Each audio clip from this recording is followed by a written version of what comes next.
Vincenzo'S Go Crypto Investing in this quick afternoon update, as there wasn't really a lot of action going on today, but I put a very powerful, educational, and important video out this morning about the dangers of exchanges, right? Kind of preaching off of what I did yesterday, the dangers of exchanges and the dangers of what's going on right now with liquidity crunches and the warning shots that you need to be adhering to when these coins and these exchanges, most importantly, are having liquidity problems and restricting users. In the Celis's case, they're not letting anybody indefinitely remove their money, right? And they had to buy or deposit more Bitcoin to keep them from getting liquidated, right? And from going bankrupt. They're on the verge of bankruptcy. And that's a big thing. That's a major exchange on the verge of bankruptcy. And you can't just shrug this off like everyone wanted to shrug Luna off and all this other stuff. You can't shrug this kind of stuff off because it's very important, and it's giving you an indication of what could happen where you have multiple major exchanges. Some of the bigger exchanges in the crypto go out of business, right? And that's insane. It's crazy. So you guys need to really be paying attention to that. And if we look at the US dollar, it was up today. It's still up 0.25%, right? I expect it to be highly volatile as the Fed's meeting today, and the news conference will, the PDF will be released at, what is it? I believe it's 1:30 Central, and then they do the presser at 2 p.m. Central, right? So it'd be 2:30 Eastern, 3 o'clock Eastern, right, when they actually go. But a half hour before the presser, you can go on the Fed's website and read the prospectus about what he's going to talk about. And usually the market starts to move a little there. And then when he does his presser and he gets his questions and answers, the market will move more. But if he only does a 50 basis rate point hike, you could see a pump in the equity markets tomorrow because the markets have priced in a 75 basis point after Friday's inflation numbers. I still think he's going to do a 50, right? So I could see a little bit of a pump. And you can kind of see that still. Today, the March 2023 futures were up again today, but the September futures were down big, and the markets were up and down, and they finished moderately down to slightly down today, right? So there's going to be a lot of movement going on tomorrow, and even after any pumps, I think it would be a sell opportunity, because even if you get a big pump tomorrow as he's talking, like you have the last two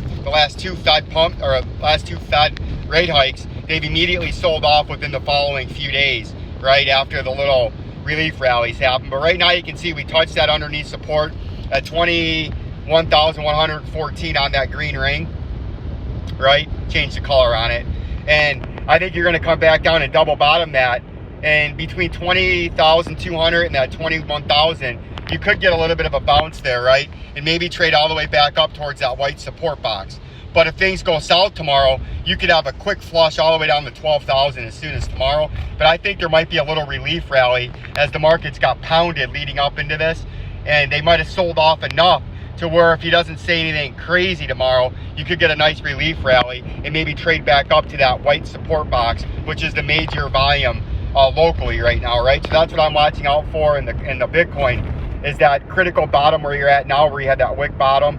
If we zoom in now, you can see what that double bottom would look like. It comes back and taps either that red horizontal line or the green ring, right, for a beautiful double bottom. And then you could try to trade back up in something like this, right? You come back down, tap that, and then get a big rally tomorrow after the Fed talks, right? And the top end potential would be up there. Am I calling for that? No, but do I see a way that this could happen? Yes. Is it something I would pay attention to in the crypto market? Absolutely, because you could get a nice pump up into these moving averages or even as high up as that white support zone. But if you don't and things go south tomorrow, you're going to flush all the way down to around that $12,669 to $13,336 underneath target that old Vincenzo'S had since Bitcoin. And I'm going to keep emphasizing this since Bitcoin was at 62,000, 63,000 and rising last year.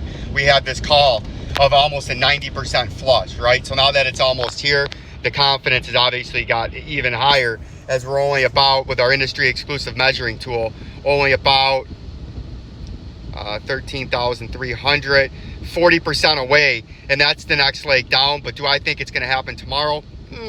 I think we're going to get a market rally, a slight market rally tomorrow as the Fed talks, but that's still to be determined. Some of the popular coins here. And if you want to support the channel, links are down below. I have a few links where I trade crypto on, Robinhood, KuCoin, and a few others. And then if you want to support the channel, you can do it for as simple as $2.99. And then it gives you members only videos. And then I have other ones if you want to support the channel that give you a few more advantages and a few more opportunities to talk to me and whatnot. But you can use those links or support the channel and become members of Jabroni Killers, right? Cardano, you can see another great call by Vincenzo when my family was all harping that back last year after the man holding the bowling ball with the club foot there broke out bullish, right?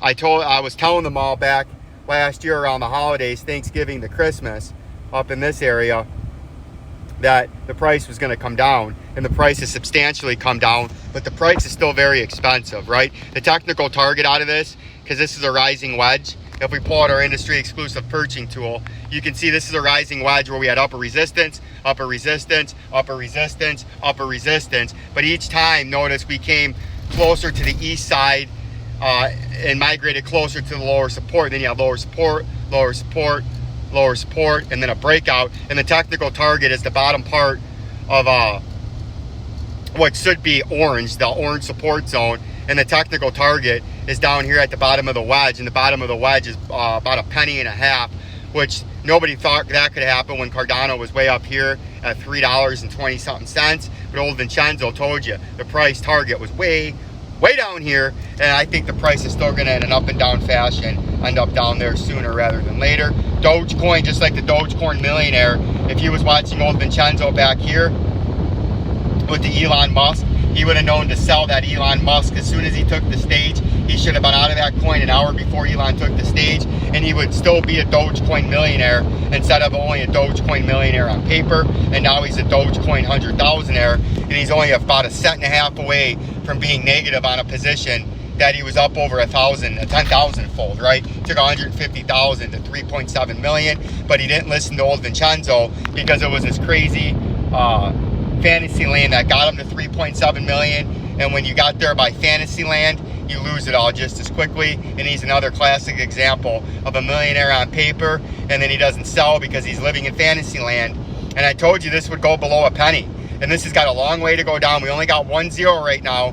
We only got point and a single zero in Dogecoin. Pretty soon we're gonna have 0.00 and then a 1 and then 0.000 and then a 1. And this guy's gonna be getting margin called on his loan that he took out. And he's gonna go from a Dogecoin millionaire to a Dogecoin bankrupt, and all in less than a year and a half. And it's phenomenal to watch, and I encourage you all to go check out his channel and watch a guy that went from Dogecoin millionaire to Dogecoin broke. It's absolutely phenomenal, and it's something that I enjoyed immensely from a guy that had no clue of what was actually going on. Thinking Dogecoin was going to be a currency is just beyond me.